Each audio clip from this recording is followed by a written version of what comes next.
ರಾಜ್ಯ ಕಾಂಗ್ರೆಸ್ನಲ್ಲಿ ಬಣ ಸಂಘರ್ಷ ಜೋರಾಗಿರುವ ಬೆನ್ನಲ್ಲೇ ಎರಡನೇ ಬಾರಿಗೆ ರಾಜ್ಯವನ್ನು ಪ್ರವೇಶ ಮಾಡ್ತಾ ಇದ್ದಾರೆ ಉಸ್ತುವಾರಿ ಸುರ್ಜೇವಾಲಾ ಅವರು.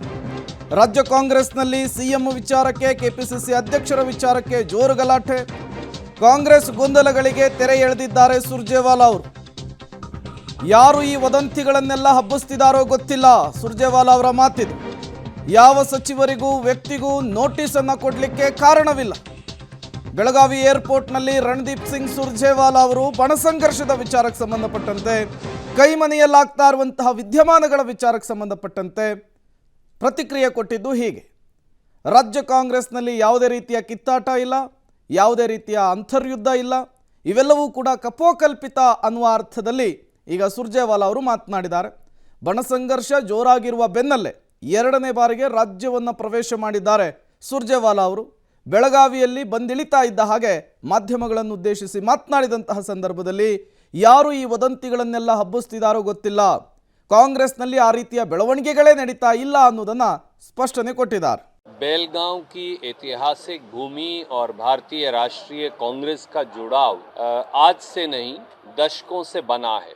एक बार फिर 21 जनवरी को जय बापू जय भीम जय संविधान रैली का आयोजन दोबारा बेलगांव के अंदर किया जा रहा है, जिसमें श्री राहुल गांधी आदरणीय सर, एक राज्य के राजकारण में चर्चा चालू है कि सतीश जारकिहोली को नोटिस, क्या है सच है कि सतीश जारकिहोली को नोटिस दिया गया है? मुझे नहीं पता कौन ये मनगढ़ंत और बेकार की बातें बना रहा है. मेरा आपसे आग्रह है, क्योंकि बेलगांव का मीडिया बहुत जिम्मेवार है और मैं आपका आदर बहुत करता हूँ. इस वजह से जिस प्रकार से संयम और जिम्मेवारी से आप काम करते हैं, उसके लिए आपको साधुवाद है. ना किसी मिनिस्टर को, ना किसी और व्यक्ति को, और कोई कारण भी नहीं है.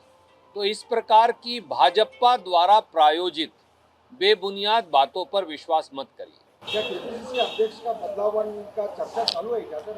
मैंने अभी आपको बताया कि केपीसीसी के अध्यक्ष आ रहे हैं, तो बदलाव. ಮತ್ತಷ್ಟು ಡೀಟೇಲ್ಸ್ ಅನ್ನು ಕೊಡ್ತಾರೆ ನಮ್ಮ ಪ್ರತಿನಿಧಿ ಸುಖೇಶ್ ನೇರ ಸಂಪರ್ಕದಲ್ಲಿ ಜಾಯಿನ್ ಆಗಿದ್ದಾರೆ. ಸುಖೇಶ್, ರಾಜ್ಯ ಕಾಂಗ್ರೆಸ್ನಲ್ಲಿ ಅಂತರ್ಯುದ್ಧ ಅಥವಾ ಬಣ ಬಡಿದಾಟ ಅನ್ನೋದು ಒಂದು ರೀತಿ ಕುದೀತಾ ಇದೆ.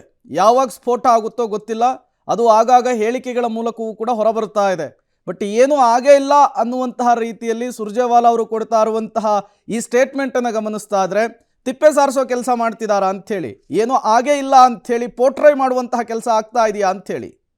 ಖಂಡಿತ ಪ್ರೇಮ್, ಯಾಕಂದರೆ ಕಾಂಗ್ರೆಸ್ನಲ್ಲಿ ಏನೆಲ್ಲ ಡೆವಲಪ್ಮೆಂಟ್ ಆಗ್ತಾ ಇದೆ ಕಳೆದ 2-3 ತಿಂಗಳಲ್ಲಿ ಅನ್ನುವಂಥದ್ದು ಎಲ್ಲರಿಗೂ ಗೊತ್ತಿರುವಂಥದ್ದೇ.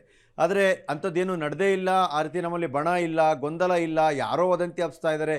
ಯಾರು ಯಾವ ವದಂತಿಯನ್ನು ಕೂಡ ಹಬ್ಸಿಲ್ಲ. ಅವರದೇ ಪಕ್ಷದ ಸಚಿವರುಗಳು ನಡೆಸಿದಂಥ ಸಭೆ ಇರ್ಬೋದು, ಡಿನ್ನರ್ ಮೀಟಿಂಗ್ ಇರ್ಬೋದು, ಅಥವಾ ಡಿನ್ನರ್ ಮೀಟಿಂಗ್ ಮಾಡಲಿಕ್ಕೆ ಮಾಡಿಕೊಂಡ ಸಿದ್ಧತೆ ಇರ್ಬೋದು, ಅಥವಾ ಪವರ್ ಶೇರಿಂಗ್ ವಿಚಾರದಲ್ಲಿ ಅವರು ಆಡಿದಂಥ ಮಾತು, ಅಥವಾ ಸಿದ್ದರಾಮಯ್ಯವರು 5 ವರ್ಷ ಮುಖ್ಯಮಂತ್ರಿ ಆಗಿರ್ತಾರೆ ಅನ್ನುವಂಥ ಮಾತು, ಅಥವಾ ಡಿ ಕೆ ಶಿವಕುಮಾರ್ ಅದಕ್ಕೆ ಕೊಟ್ಟಂಥ ಪ್ರತಿಕ್ರಿಯೆ, ಅಥವಾ ಸಭೆಯನ್ನು ತಡೆಸಿದಂಥ ರೀತಿ, ಹೀಗೆ ಬೇರೆ ಬೇರೆ ಎಲ್ಲ ಬೆಳವಣಿಗೆಗಳು ಸರಣಿಯಾಗಿ ನಡ್ಕೊಂಡು ಬಂತು. ಅವೆಲ್ಲವೂ ಕೂಡ ಕಾಂಗ್ರೆಸ್ನಲ್ಲಿ ಎಲ್ಲವೂ ಸರಿ ಇಲ್ಲ ಅನ್ನುವಂಥದ್ದನ್ನ ಸ್ಪಷ್ಟವಾಗಿ ಹೊರಗೆ ಗೊತ್ತಾಗೋ ರೀತಿಯಂತಲೇ ವ್ಯಕ್ತವಾದಂಥವು. ಆದರೆ ಈಗ ಅದನ್ನು ಪ್ಯಾಚಪ್ ಮಾಡುವಂಥ, ಅಂದರೆ ಒಂದು ಎಚ್ಚರಿಕೆ ಕೊಟ್ಟ ನಂತರದಲ್ಲಿ ಮತ್ತಷ್ಟು ಮಾತನಾಡಿದ್ದು, ಮಗದಷ್ಟು ಎಚ್ಚರಿಕೆ ಕೊಟ್ಟು ಈಗ ಒಂದು ಹಂತಕ್ಕೆ ಸೈಲೆಂಟ್ ಆಗುತ್ತೆ ಅನ್ನೋ ಎಕ್ಸ್ಪೆಕ್ಟೇಷನ್ ಇದ್ದಂತೆ ಕಾಣಿಸ್ತಾ ಇದೆ ರಾಜ್ಯ ಕಾಂಗ್ರೆಸ್ ಉಸ್ತುವಾರಿ ಆಗಿರುವಂಥ ಸುರ್ಜೇವಾಲಾ ಅವರು.